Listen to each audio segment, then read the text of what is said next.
43 partenaires ont identifié des solutions opérationnelles qui permettent de réduire ou de remplacer l'utilisation de produits de protection des plantes.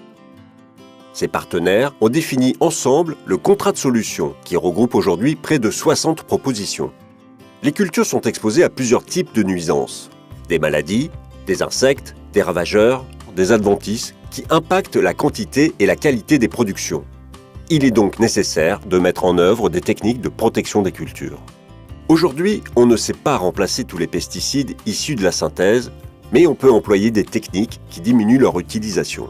Le contrat de solution propose aux agriculteurs d'utiliser en priorité ces méthodes efficaces, durables et économiquement viables.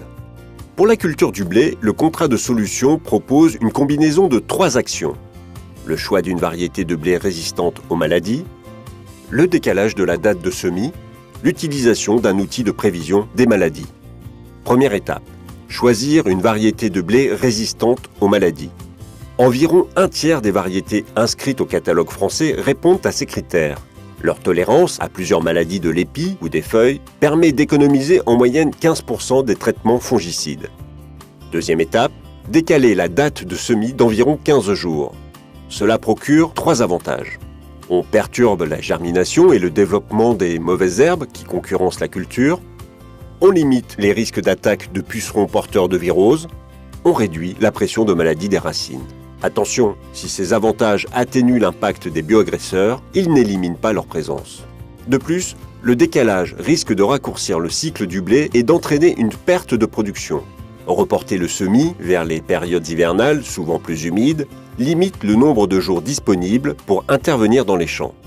Il faut donc trouver un bon compromis pour agir sur les bioagresseurs sans amputer le potentiel de la culture. Le report de la date doit s'adapter à chaque région et aux ressources de l'exploitation. Troisième étape, utiliser un outil d'aide à la décision.